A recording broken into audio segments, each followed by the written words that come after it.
तो भगवान कन्हैया बलराम जाकर के अक्रूर जी के पास में बैठ गए। बलराम जी पूछने लगे, कहिए चाचा श्री सब कुशल तो है? तो भगवान कन्हैया बोले, दाऊ हमें आपकी बात अच्छी नहीं लगी। क्यों?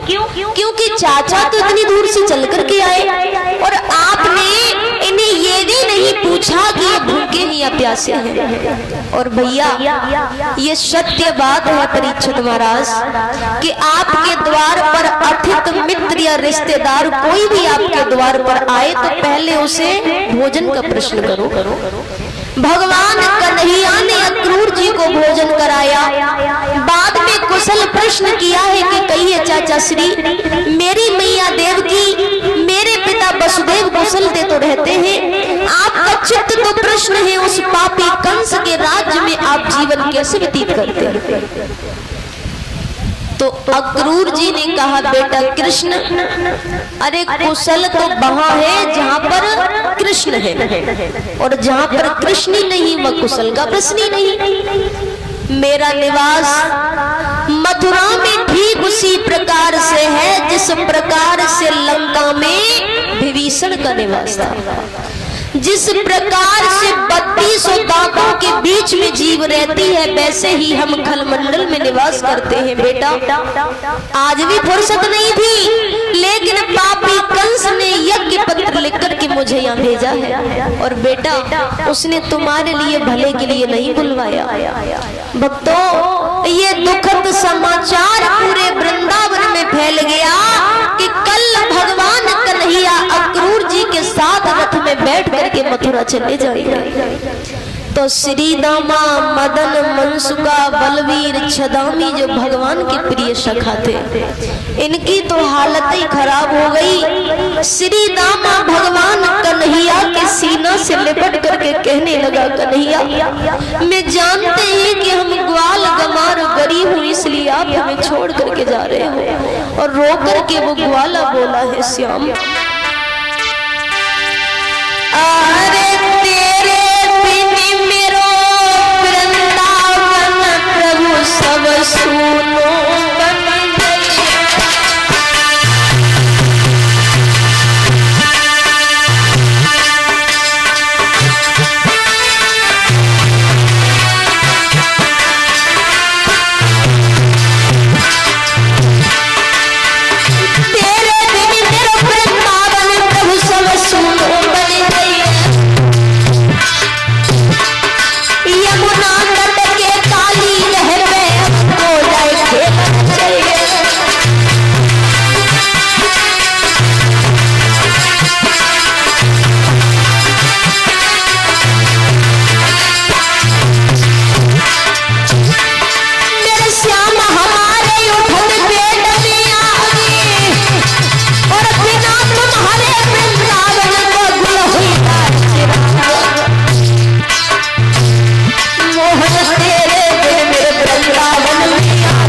अब तो सभी बैठे ग्वाला रो रहे हैं और ग्वाला जिस समय रो रहे हैं तो भगवान कृष्ण कहने लगे, मित्र अरे मेरा भी जी नहीं चाहता कि मैं तुम्हें छोड़ करके जाऊं और यदि मैं ना गया तो मामा जी नाराज हो जाएंगे और वो अपने वृंदावन के सभी भक्तों को मथुरा के बंदी गृह में डलवा देंगे, इसलिए हमारा जाना परम आवश्यक है। इस तरीका से भगवान कन्हैया अपने ग्वालों को समझा रहे हैं। सारी रात तो ग्वालों को रोते ही बीत गई। सुबह हुआ, अक्रूर की तैयारियां करने लगे। इधर भगवान के विशुद्ध प्रेम की दीवानी गोपियों को जब ये पता लगा कि कन्हैया वृंदावन छोड़ करके मथुरा के लिए जा रहे हैं, तो उन प्रेम की बिरहड़ी दीवानियों की हालत क्या हुई है भक्तों। कि प्रेम लताएं उनकी का दशा कहे, जो प्रेम बिरह की मारी, और मुखड़ा से आगे बरस रही है आंखों से आंसू जारी।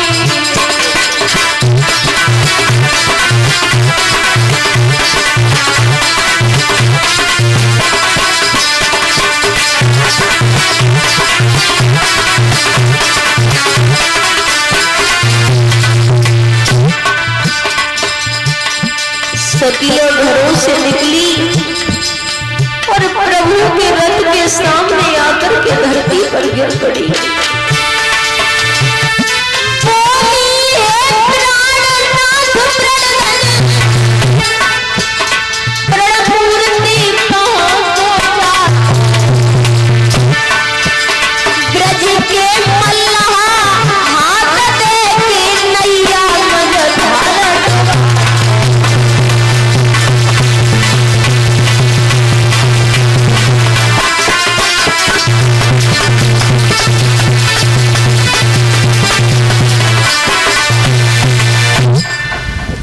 भक्तों, अब तो सभी सखियां रोने लगी,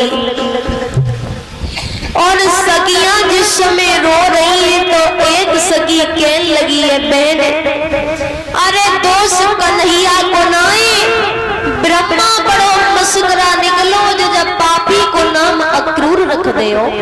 अरे ये अक्रूर नहीं, ये तो पक्का क्रूर है। अगर ये अक्रूर रथ लेकर के यहाँ न आता तो अपने कन्हैया वृंदावन छोड़ करके मथुरा कभी नहीं आता। एक सखी बोली, बहना अरे वाह क्रूर को दोष काहे को दे रही हो जिज्जी, दोष तो जब करिया रंग को है कि हर रंग के ऊपर दूसरा रंग चढ़ जाता है यज्ञपति महाराज, लेकिन काले रंग के ऊपर आज तक कोई रंग चढ़ ही नहीं पाया। और एक सखी समझाए कि बोली, बहना सब काले अजराए हमने सब काले, ताली बजाकर बोलो सभी भक्त, सब काले अजराए हमने सब काले।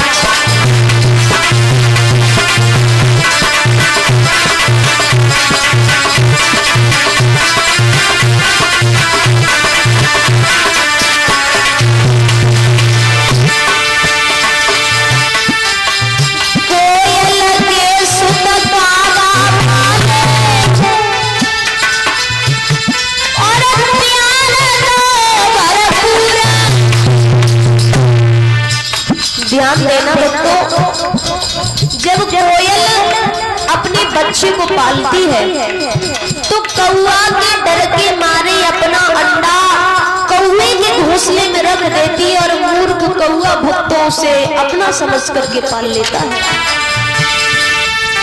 कोयल के सुत कागा पाले, और प्यारे तो भरपूर, बड़े भय जब उड़ने लागे सुन जाए रे, सब काले अजराए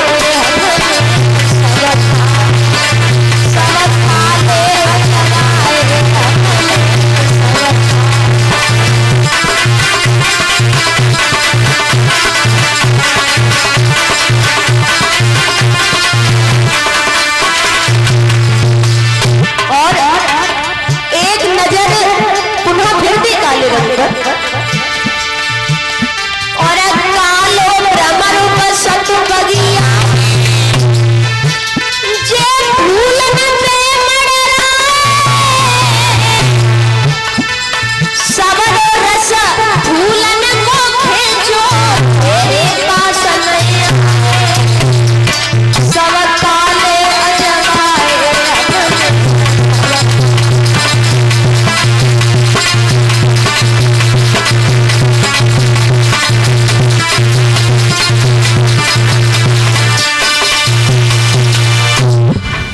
तो सभी सखियां रो रही हैं, सखियां रो रही हैं। तब तक एक सखी कहने लगी, बहन 2000 रंग को नाई जिज्जी, अब तो जीवन की एक मंजिल है कि इन प्रभु का जी भर के दर्शन कर लो। इसके बाद अब ये मोहिनी मूरत हमें तुम्हें देखने के लिए वृंदावन में पुनः नहीं मिलेगी। और एक सखी कहने लगी है, बहन चलती बिरिया